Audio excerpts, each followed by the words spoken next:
एक 2 साल का बच्चा जो बोल नहीं पाता था और बहुत ऊंचा सुनता था, लेकिन उसने ये गज़ल सुनी और इधर गज़ल ख़त्म हुई उधर ये बच्चा ख़त्म हो गया।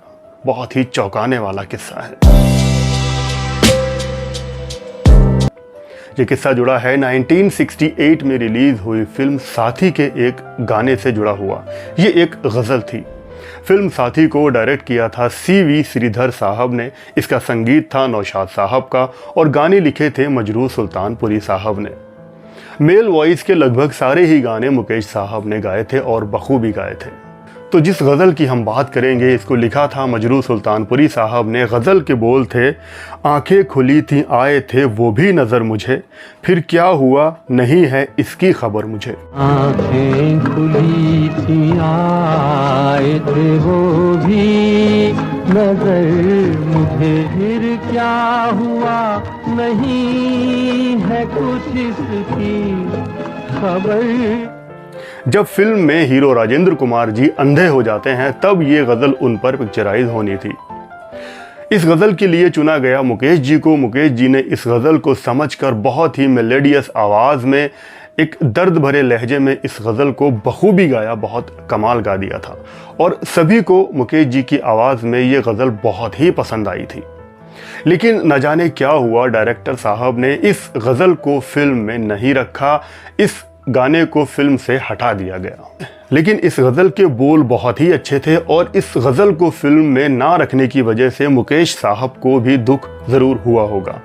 खैर, उसके बाद फिल्म साथी रिलीज़ हुई, अच्छी कामयाब भी हुई और इसके गीत बहुत ही पॉपुलर हुए थे। लेकिन जो इसके बाद का किस्सा है वो थोड़ा चौंकाने वाला है। मजरूह सुल्तानपुरी साहब के एक दोस्त हुआ करते थे, नाम था अहमद, और ये रहते थे जामली मोहल्ले में। अहमद जी का एक 2 साल का बच्चा था जो कि ऊंचा सुनता था बहुत और बोल नहीं पाता था। लेकिन अहमद जी के मजरूह सुल्तानपुरी साहब और नौशाद साहब से काफ़ी अच्छे रिलेशन थे और वो अक्सर नौशाद साहब के घर भी आया जाया करते थे। नौशाद साहब के बेटों से भी अहमद साहब के काफ़ी अच्छे रिलेशन थे और दोस्ती थी।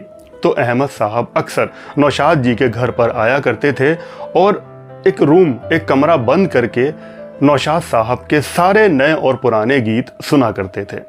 और वो उनका बेबी जो था 2 साल का, वो भी अहमद जी के साथ वहीं पर बैठ जाया करता था। गाने बजते रहते थे लेकिन वो बच्चा ऐसे ही बैठा रहता था। लेकिन जब मुकेश जी का ये वाला गाना बजता था, आंखें खुली थी आए थे वो भी नज़र मुझे, जैसे ही ये गज़ल बजती थी तो वो बच्चा झूमने लग जाया करता था। बाकी किसी गाने पे वो एकदम ऐसे ही बैठा रहता था, लेकिन जैसे ही ये गज़ल बजती थी तो वो झूमने लग जाया करता था इस तरह से। फिर एक दिन क्या हुआ कि बच्चा थोड़ा बीमार हो गया और कोमा में चला गया। डॉक्टर्स ने बहुत इलाज किया, अच्छे हॉस्पिटल में दिखाया, डॉक्टर्स को दिखाया, लेकिन बहुत ट्रीटमेंट करने के बाद भी उस बच्चे को होश नहीं आया। उसके बाद डॉक्टर्स ने उस बच्चे के पेरेंट्स से कहा कि अब आप इसको अपने घर ले जाइए, अब दवा तो हम बहुत कर चुके और कोई फ़ायदा भी नहीं हो रहा है, तो आप इसको अपने घर ले जाइए और बस दुआ कीजिए, अब इसको दुआ की ज़रूरत है। अहमद जी उस बच्चे को घर ले आए और घर पर लाकर उनके दिमाग में पता नहीं क्या आया, उन्होंने वही गज़ल मुकेश साहब की, वही गज़ल जिसको मजरूह साहब ने लिखा था, उस गज़ल को बजाना शुरू कर दिया। बच्चे के पास रख कर वो इस गज़ल को बजा दिया करते थे। करीब 15 दिन तक ये सिलसिला ऐसे ही चलता रहा। उनको लगता था कि शायद बच्चे को होश आ जाए और वो गज़ल बजाते चले गए। 15वें दिन जब ये गज़ल बज रही थी तब अचानक बच्चे ने आंखें खोल दी और इधर देखा उधर देखा और हल्की सी स्माइल दी और वो बच्चा ये गज़ल सुनने लगा। कमाल की बात देखिए, दिल पर घूंसा लगने वाली बात यह है कि वो गज़ल बजती रही, बच्चा सुनता रहा, इधर गज़ल ख़त्म हुई उधर बच्चा ख़त्म हुआ। बच्चे की जान निकल चुकी थी। इस बात से सब लोग बहुत दुखी हुए। मजरूह सुल्तानपुरी जी को भी बहुत धक्का लगा और वो बहुत एकदम उदास हो गए और वो सीधा पहुंच गए नौशाद साहब के पास। और तब मजरूह साहब ने नौशाद जी से कहा कि ऐसी क्या बात थी, मेरे बोल तो वो बच्चा समझ नहीं पाता होगा, शायद आपके संगीत में कुछ ऐसी बात थी या मुकेश जी की आवाज़ में कुछ ऐसी बात थी जो कि बच्चे की आंख खुल गई और वो मुस्कुराने लगा।